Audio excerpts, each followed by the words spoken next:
Apa kabar pemirsa TVR Parlemen dimanapun Anda berada? Berjumpa lagi dalam program TVR 17 bersama saya Zio Ulbar. Tepat pukul 17 waktu Indonesia Barat kami hadirkan kepada Anda sejumlah informasi paling baru dan menarik seputar kinerja dan kegiatan DPR RI yang telah disajikan oleh redaksi TVR Parlemen. Pemirsa TVR Parlemen, inilah TVR 17 selengkapnya.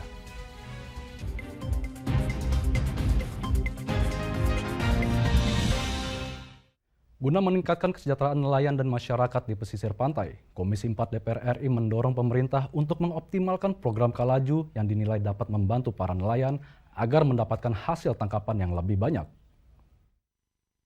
Di tahun 2023, salah satu program prioritas Kementerian Kelautan dan Perikanan atau KKP adalah Kampung Nelayan Maju atau Kalaju yang berada di bawah Direktorat Jenderal Perikanan Tangkap. Anggota Komisi 4 DPR RI memberikan apresiasi terhadap program tersebut karena bisa menyejahterakan para nelayan dan masyarakat di kawasan pesisir pantai. Dwi Tariya menilai program-program KKP sudah baik dan harus ditingkatkan lagi. Misalnya program Kalaju yang ditujukan bagi kampung-kampung nelayan yang mayoritas kondisinya kumuh bisa mendapatkan bantuan dari pemerintah. Melalui program Kalaju, para nelayan juga terbantu mendapatkan hasil tangkapan yang lebih banyak yang berdampak pada perbaikan kesejahteraan nelayan dan masyarakat di pesisir pantai. Kampung nelayan itu biasanya masih kumuh gitu kan. Kemudian itu perlu sentuhan-sentuhan juga, bantuan-bantuan dari pemerintah. Pertama juga bisa meningkatkan perekonomian bagi masyarakat, kemudian juga untuk mengurangi kemiskinan. Makanya tadi saya sampaikan bahwa kita ini kan punya BPPSDM, sekolah perikanan. Nah, bagaimana siswa-siswa dari sekolah perikanan itu bisa berkolaborasi, bisa ditempatkan di daerah kampung-kampung nelayan maju sebagai pendamping untuk kemajuan desa nelayan maju tersebut. Dwi Tariya berharap program Kalaju maupun program lainnya di KKP bisa menyentuh semakin banyak masyarakat nelayan secara langsung sehingga bisa mengentaskan kemiskinan dan menurunkan dampak-dampak dari kemiskinan di kalangan masyarakat nelayan. Arif dan Rian, TVR Parlemen, melaporkan. Dalam rangka menarik minat masyarakat untuk menggunakan transportasi umum dan menunjang mobilitas sehari-hari, Komisi 5 DPR RI berharap adanya perencanaan pembangunan transportasi kota dan infrastruktur yang terintegrasi dengan moda transportasi lain serta dilengkapi berbagai fasilitas pendukung. Berbagai fasilitas sarana dan prasarana transportasi publik terus dikembangkan pemerintah agar masyarakat mau beralih menggunakan transportasi umum daripada kendaraan pribadi. Anggota Komisi 5 DPR RI mengimbau Kementerian Perhubungan mengevaluasi secara menyeluruh terhadap efektivitas layanan sektor transportasi. Dengan begitu, bisa diketahui kebutuhan masyarakat terhadap transportasi publik sudah terpenuhi, sekaligus mengetahui keberhasilan transisi transportasi publik. Suryadi Jaya menyoroti adanya peningkatan program pengembangan angkutan massal dengan skema pembelian layanan atau by the service oleh Ditjen Perhubungan Darat Kemenhub pada tahun 2024. Pengajuan anggaran 500 miliar rupiah untuk program tersebut dianggap kurang efektif karena realisasi selama ini masih sangat rendah, terutama di daerah-daerah di luar Jakarta. Dari Komisi 5, pertama tentang BTS ya, by the service, artinya subsidi angkutan moda transportasi di beberapa kota. Kita ingin lihat efektivitasnya, apakah ini efektif atau tidak. Ternyata dari evaluasi kita, beberapa kota itu ternyata realisasinya sangat kecil ya, misalnya di Palembang sekitar 30% gitu ya. Nah, karena ini juga akan kita nilai, padahal anggarannya direncanakan 2024 itu sebesar 500 miliar, itu cukup besar. Suryadi Jaya berharap perencanaan pembangunan transportasi kota dan infrastrukturnya bisa lebih terintegrasi dengan moda transportasi lain serta dilengkapi berbagai fasilitas pendukung. Dengan begitu bisa menarik minat masyarakat menggunakan transportasi umum dalam menunjang mobilitas sehari-hari. Ferdian dan Teguh, TVR Parlemen, melaporkan. Komisi 7 DPR RI berharap adanya kajian yang lebih dalam terkait wacana penghapusan Pertalite yang dinilai menyangkut banyak aspek teknis dan aspek keekonomian.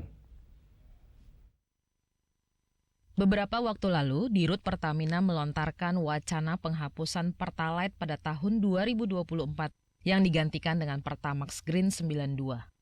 Terkait itu, Komisi 7 DPR RI meminta Pertamina melakukan kajian mendalam demi mewujudkan energi bersih dengan harga yang tidak membebani masyarakat. Ketua Komisi 7 DPR RI Sugeng Suparwoto menjelaskan, usulan penghapusan Pertalite tidak lepas dari upaya menerapkan penggunaan bahan bakar ramah lingkungan. Namun, pengganti Pertalite jangan sampai memicu gejolak di masyarakat, khususnya dari segi harga. Pertalite masih menjadi pilihan utama masyarakat menengah ke bawah karena harga yang disubsidi pemerintah. Nah, persoalannya kan pasti lagi-lagi di persoalan harga, kan begitu. Bagaimana Pertamax turbo dengan harga Pertalite itu yang sedang kita usahakan. Mekanismenya bagaimana banyak itu, banyak dari sisi hulu maupun hilirnya. Bagaimana BBM itu bisa disiasati dengan sedemikian rupa menjadi murah dan bersih. Anggota Komisi 7 DPR RI Mulyanto juga menilai penghapusan BBM jenis Pertalite menyangkut banyak aspek teknis dan aspek keekonomian. Untuk itu perlu waktu dan kajian lebih lanjut sebelum penghapusan Pertalite direalisasikan di masyarakat. Secara lingkungan ya, tapi kalau dari segi keekonomian termasuk sumber etanolnya kita harus impor lagi. Ini udah harganya mahal, impor lagi. Yang terbagus itu solar. Kalau solar itu kan, solar dimasukkan B30, B40, sumbernya sawit dari dalam negeri. Sigit Rilo, TVR Parlemen, melaporkan. Pemerintah resmi mengusulkan revisi Undang-Undang Nomor 3 tentang Ibu Kota Negara kepada Komisi 2 DPR RI. Informasinya akan kami hadirkan sesaat lagi, untuk itu tetaplah di TVR 17.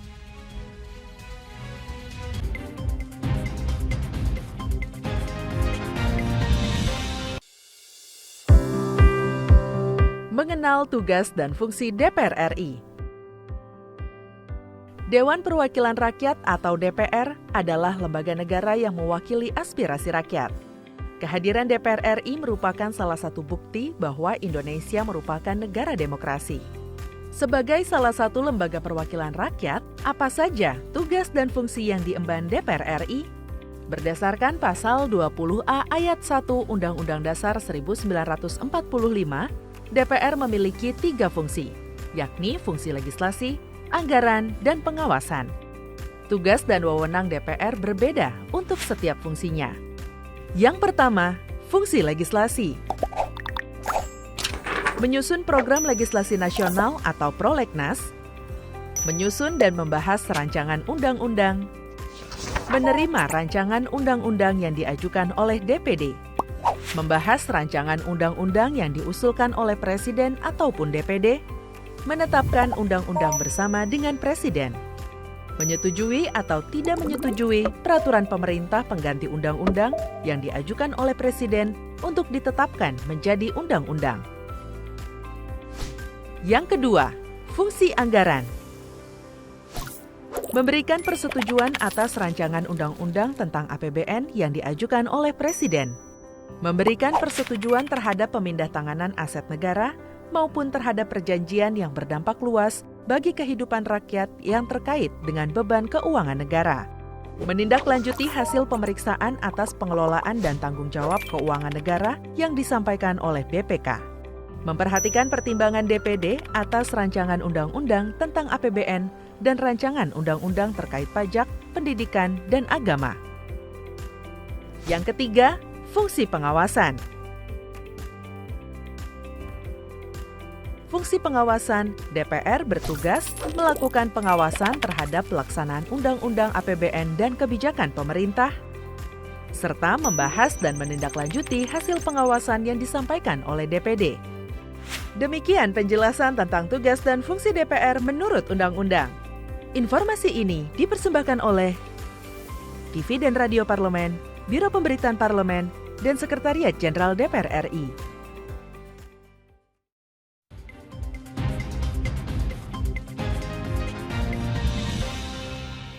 Kembali di TVR 17. Komisi 2 DPR RI bersama pemerintah secara resmi telah sepakat membentuk panitia kerja revisi Undang-Undang Nomor 3 tentang Ibu Kota Negara Nusantara. Revisi Undang-Undang IKN diharapkan dapat memberikan kepastian hukum atas keberlanjutan kegiatan 4P, persiapan, pembangunan, pemindahan ibu kota negara dan penyelenggaraan pemerintah daerah khusus serta pengaturan dalam rangka percepatan pembangunan di IKN. Untuk mengetahui informasi selengkapnya, mari kita simak laporan mendalam yang telah dihimpun oleh tim redaksi TVR Parlemen dalam segmen Editorial Parlemen berikut ini.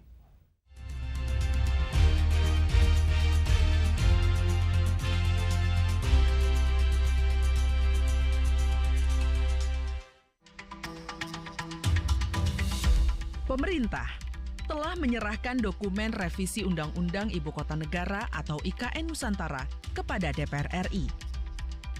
Ada 9 pokok perubahan yang diusulkan pemerintah untuk memastikan pembangunan dan pemindahan ibu kota sesuai rencana. Dan sebagai jaminan keberlanjutan pembangunan IKN untuk meyakinkan para investor. Pemerintah menyebutkan ada 5 tahapan pembangunan IKN yang berlangsung hingga 2045. Di antaranya, pembangunan dan operasi infrastruktur dasar, pemindahan ASN termasuk TNI dan Polri, serta inisiasi sektor ekonomi prioritas. Pasca mendengar penjelasan pemerintah, Komisi 2 DPR RI langsung membentuk Panitia Kerja atau Panja untuk membahas revisi Undang-Undang IKN. Tidak berselang lama, Komisi 2 DPR RI mengunjungi lokasi IKN di Kabupaten Panajem Pasir Utara, Kalimantan Timur, untuk mengumpulkan informasi dan melihat langsung progres pembangunan IKN sebagai bekal membahas revisi Undang-Undang IKN.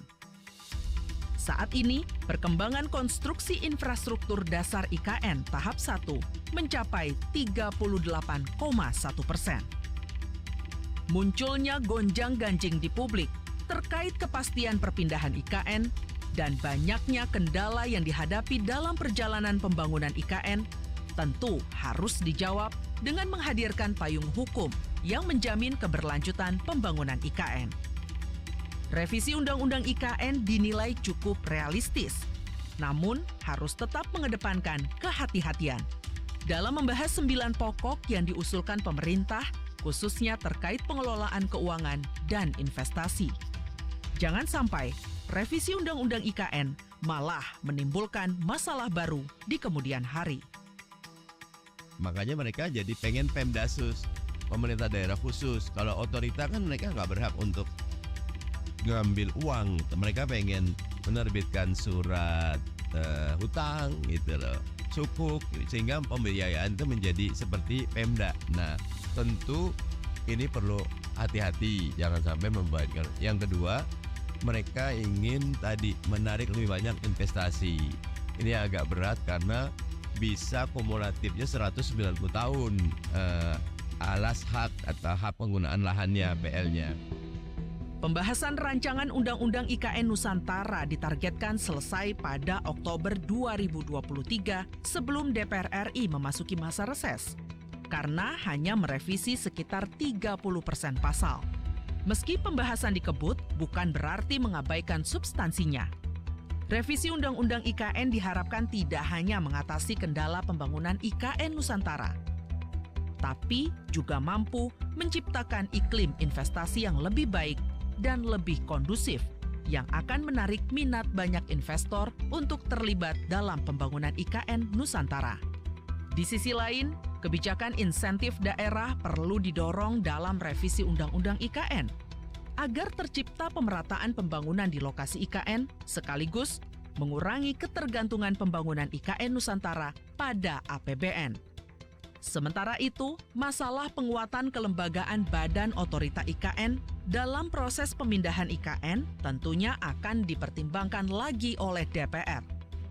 Mengingat dalam Undang-Undang IKN yang sudah ada, kewenangan Badan Otorita IKN sudah cukup kuat.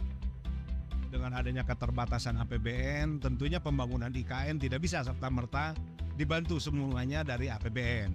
Nah, kalau toh ada keterlibatan pihak swasta di sana, tentunya harus ada insentif yang menarik agar swasta ataupun pihak ketiga lainnya lebih berminat di sana.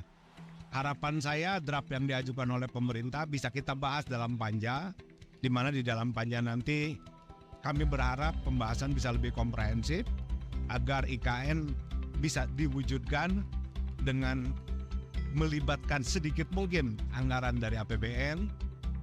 Bagaimana supaya undang-undang ini bisa kemudian dilanjutkan dengan peraturan-peraturan turunan yang bisa menciptakan iklim investasi yang lebih kondusif, lebih baik untuk kemudian bisa mendatangkan investor ke dalam proses pembangunan IKN ini gitu. Itu kira-kira.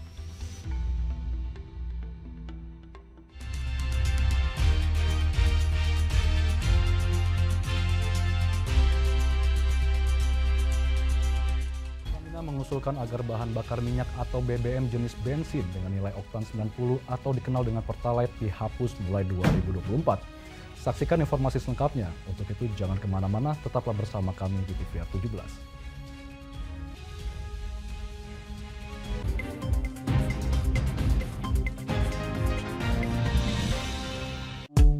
DPR RI memiliki fungsi diplomasi dalam menjalankan politik luar negeri sesuai dengan pasal 116 Undang-Undang MD 3. Kontribusi aktif BKSAP DPR RI memainkan peranan penting dalam memenangkan persaingan global melalui IPU, IPA, IPPF, IPA, dan PUIK. BKSAP memiliki komitmen yang tinggi dalam krisis kemanusiaan dunia. Fungsi diplomasi dijalankan untuk mendukung upaya pemerintah dalam melaksanakan politik luar negeri.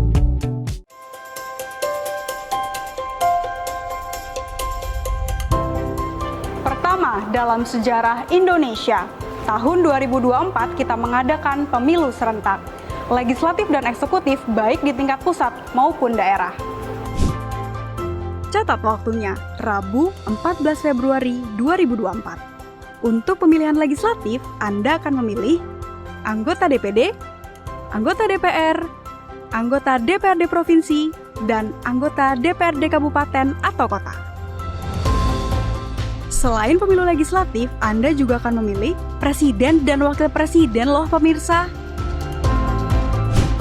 Di bulan November, tepatnya Rabu 27 November 2024, juga akan diadakan pemilihan kepala daerah atau pilkada serentak. Dalam pilkada nanti, Anda akan memilih gubernur dan wakil gubernur, bupati dan wakil bupati, serta wali kota dan wakil wali kota. Nah, pemirsa sudah tahu kan waktunya? Kini saatnya Anda untuk mempersiapkan diri. Kenali calon-calon wakil rakyat dan pemimpin Anda dengan baik.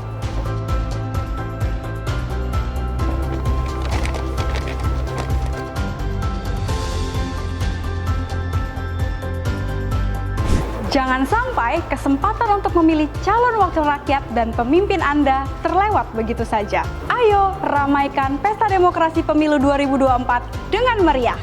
Demi masa depan bangsa Indonesia.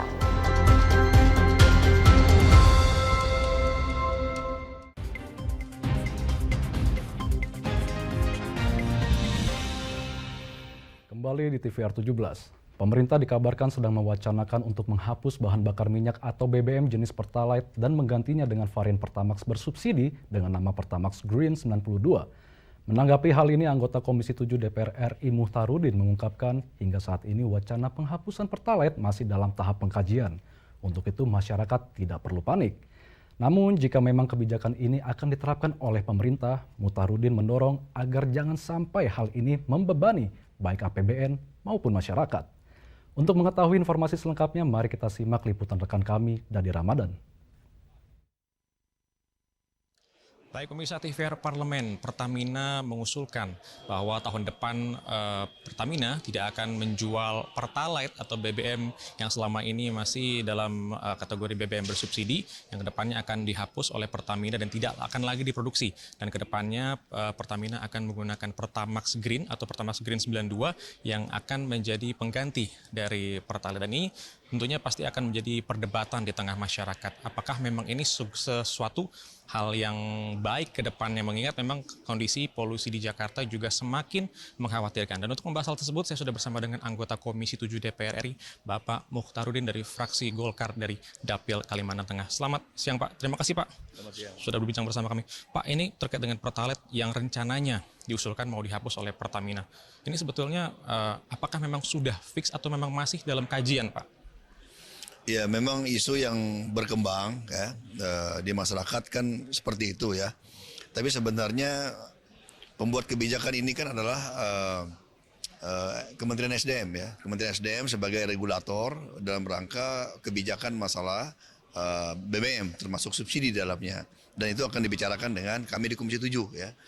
Nah sampai hari ini ya, Kementerian SDM belum menyampaikan formatnya seperti apa, exercise-nya seperti apa, tidak ada ya. Mungkin masih dalam kajian-kajian ya, kita tidak juga menduganya ya. Tapi yang jelas bagi kami di Komisi 7 dan bagi kita di DPR, yang pertama tentu wacana yang berkembang ini kita harus respon ya. Memang alasan-alasan disampaikan adalah terkait dengan masalah polusi ya. Polusi udara yang cukup besar kontribusinya dari CO2 yang dihasilkan oleh kendaraan bermotor yang menggunakan pertalite ya. Tetapi kajian-kajian situ kan belum juga selesai gitu ya. Tetapi prinsipnya bagi kita ya, lingkungan memang harus kita perbaiki ya. Emisi penyumbang emisi terbesar harus kita kurangi, karena memang target kita adalah mengurangi emisi zero emission pada 2060. Harus ada upaya-upaya yang radikal untuk mengejar target emisi zero emission 2060. Kalau tidak ada upaya-upaya radikal untuk mencapai itu, sulit kita untuk merealisasikan net zero emission 2030 dan pengurangan emisi pada 2030 ya. Dan ini adalah komitmen bangsa dan komitmen internasional yang sudah kita tanda dengan Paris Agreement dan lain-lain ya. Dan kaitan dengan wacana ini ya, tentu pemerintah silahkan sebagai regulator untuk melakukan pengkajian, mengexercise sebaik mungkin, tapi prinsipnya adalah tidak membebani, pertama tidak membebani APBN karena tentu akan berimbas kepada subsidi ya, dan ini akan menekan kepada APBN. Yang kedua tentu konsumen, masyarakat juga tidak terbebani ya dengan persoalan-persoalan kenaikan harga BBM akibat Pertalite dihapus dan Pertamax yang diberlakukan. Kalaupun dilakukan ada subsidi enggak kan gitu ya. Ini kan juga belum tahu kita caranya seperti apa. Kalau itu diberlakukan tentu harus ada subsidi karena harga keekonomian kan cukup besar ya. Subsidinya berapa? Nah ini nanti pemerintah silakan exercise. Poinnya bagi kita adalah memang polusi udara harus dikurangin, emisi harus kita kurangin, penyumbang emisi harus kita kurangin, kita berantas gitu ya, kita tutup, dan kemudian menuju jet emission kita harus realisasikan. Kebijakan radikal harus kita lakukan, tetapi dengan catatan tidak mengorbankan masyarakat sebagai konsumen. Jadi bagi masyarakat saya kira ini masih sebuah wacana yang masih sumir ya, yang belum tentu seperti apa. Yang jelas dalam APBN 2024 ya, kita belum memasukkan asumsi terkait dengan masalah subsidi di Pertamax ya. Sementara hanya adalah subsidi Pertalite, subsidi solar, subsidi minyak tanah ya, subsidi listrik, subsidi gas. Jadi belum ada yang lain-lain kita bicarakan dalam postur APBN 2024. Jadi hal ini masih kajian dan masih pendalaman ya, diskusi-diskusi yang dilakukan oleh pemerintah. Dalam hal ini sebagai regulator, tentu bersama stakeholder yang lain seperti Pertamina. Saya kira itu yang mungkin jadi catatan kita. Baik Pak Muhtarudin, terima kasih banyak Pak atas waktunya. Selamat bertugas kembali Pak. Oke, terima kasih. Pemirsa, itu tadi pembahasan saya bersama dengan anggota Komisi 7 Pak Muhtarudin dari fraksi Partai Golkar Dapil Kalimantan Tengah. Memang ini masih merupakan suatu wacana atau usulan dari Kementerian BUMN dan juga Pertamina untuk bisa menjawab bagaimana permasalahan polusi di Jakarta yang semakin mengkhawatirkan, dan ini merupakan salah satu upaya untuk bisa menciptakan lingkungan yang lebih bersih dan juga lebih sehat dengan mengganti BBM yang lebih ramah lingkungan. Dan nanti kita sama-sama akan bagaimana tentunya berharap nantinya ke depannya ini bisa menemukan jalan tengah yang jangan sampai membuat masyarakat juga kesulitan dan juga pemerintah tetap bisa menjalankan green ekonomi yang dicanangkan oleh pemerintah dan juga DPR RI. Pemirsa, demikian laporan yang dapat saya sampaikan. Saya Dede Ramadan, kembali ke rekan di studio. Selanjutnya pemirsa, apa saja yang menjadi topik perbincangan di media online pada hari ini? Usai jeda, tetaplah di TVR 17.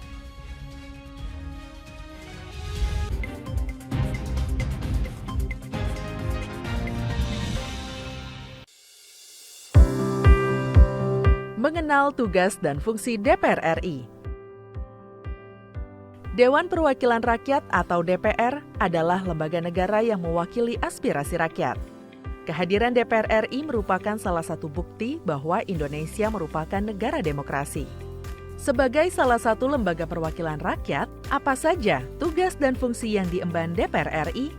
Berdasarkan pasal 20A ayat 1 Undang-Undang Dasar 1945, DPR memiliki 3 fungsi, yakni fungsi legislasi, anggaran, dan pengawasan. Tugas dan wewenang DPR berbeda untuk setiap fungsinya. Yang pertama, fungsi legislasi. Menyusun program legislasi nasional atau prolegnas, menyusun dan membahas rancangan undang-undang, menerima rancangan undang-undang yang diajukan oleh DPD, membahas rancangan undang-undang yang diusulkan oleh Presiden ataupun DPD, menetapkan undang-undang bersama dengan Presiden, menyetujui atau tidak menyetujui peraturan pemerintah pengganti undang-undang yang diajukan oleh Presiden untuk ditetapkan menjadi undang-undang. Yang kedua, fungsi anggaran. Memberikan persetujuan atas rancangan undang-undang tentang APBN yang diajukan oleh Presiden. Memberikan persetujuan terhadap pemindah-tanganan aset negara maupun terhadap perjanjian yang berdampak luas bagi kehidupan rakyat yang terkait dengan beban keuangan negara. Menindaklanjuti hasil pemeriksaan atas pengelolaan dan tanggung jawab keuangan negara yang disampaikan oleh BPK. Memperhatikan pertimbangan DPD atas rancangan undang-undang tentang APBN dan rancangan undang-undang terkait pajak, pendidikan, dan agama.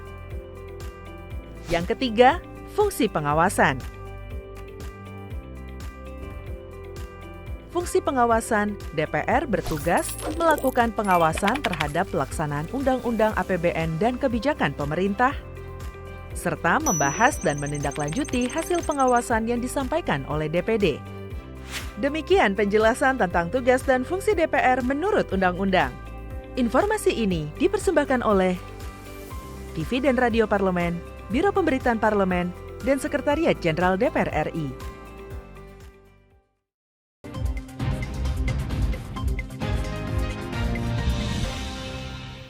Kembali di TVR 17. Pemirsa TVR Parlemen, kali ini kita masuk ke segmen media nasional. Mari kita simak isu apa saja yang menjadi sorotan media serta tanggapan dari sejumlah anggota Dewan bersama rekan kami, Rini Reski.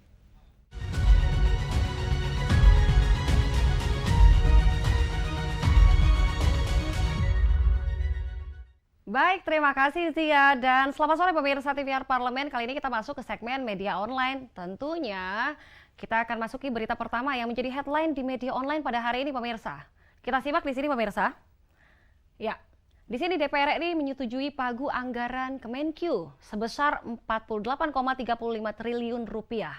Dan di sini pemirsa Komisi 11 DPR RI dalam kesimpulan rapat kerja dengan Menteri Keuangan tentang RAPBN tahun 2024 tentunya menyetujui pagu anggaran Kementerian Keuangan sebesar 48,35 triliun rupiah dengan sejumlah pergeseran anggaran antar program. Tentunya pemirsa pergeseran pagu anggaran tersebut berlaku pada 5 program. Di sini Menteri Keuangan yaitu Sri Mulyani mengatakan pergeseran tersebut dilakukan untuk mengakomodasi perubahan prioritas pendanaan dan juga berbagai masukan dari Komisi 11 DPR RI. Salah satunya contoh pergeseran pagu anggaran tersebut yaitu program kebijakan fiskal yang bergeser sebanyak 12,87 miliar rupiah yaitu dari 40,23 miliar rupiah menjadi 53,1 miliar rupiah. Dan pemirsa, program kebijakan fiskal tersebut tentunya menyasar 41 kegiatan seperti perumusan kerangka ekonomi makro dan juga pokok-pokok kebijakan fiskal, rancangan undang-undang APBN dan nota keuangan, reformasi sektor keuangan, serta adopsi kesepakatan dengan forum internasional. Itu dia pemirsa. Kita beralih ke berita selanjutnya yang juga menjadi headline di media online pada hari ini, yaitu Komisi 6 DPR RI yang menyetujui ratifikasi protokol perubahan IC CEPA melalui Perpres. Kita lihat kembali di layar kaca pemirsa di sini. Ya, di sini berkomentar Wakil Ketua Komisi 6 DPR RI yaitu Sarmuji dalam rapat kerja dengan Menteri Perdagangan yaitu Zulkifli Hasan yang menyatakan bahwa Komisi 6 DPR RI menyetujui protokol perubahan persetujuan kemitraan ekonomi komprehensif antara pemerintah Republik Indonesia dan juga pemerintah Republik Chili untuk penggabungan ketentuan-ketentuan perdagangan jasa yang dilakukan melalui peraturan Presiden. Nah pemirsa, tentunya merespon hal itu, Menteri Perdagangan yaitu Zulkifli Hasan menjelaskan bahwa penandatanganan ICCPA terkait perdagangan jasa telah dilakukan pada 14 Desember 2017 lalu. Dan di sini pengesahan ICCPA melalui Perpres nomor 11 tahun 2019 berlaku resmi untuk kedua negara pada 10 Agustus 2019.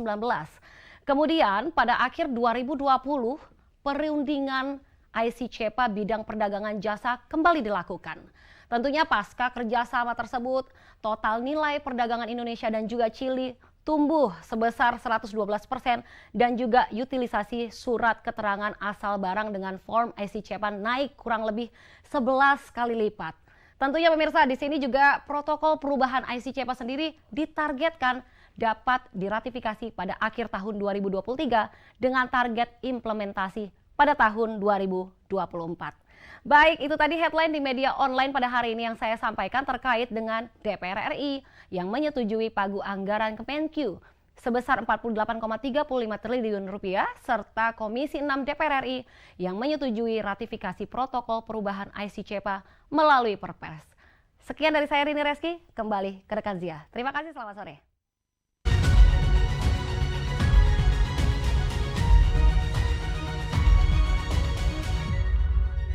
Rini yang telah menyampaikan sejumlah sorotan dari media online nasional pada hari ini. Pemirsa TVR Parlemen, segmen media online tadi sekaligus menutup program TVR 17 edisi sore hari ini. Saya Zia Ulbar beserta seluruh kru TVR Parlemen yang bertugas mengucapkan terima kasih dan undur diri dari hadapan Anda. TVR Parlemen, referensi Indonesia.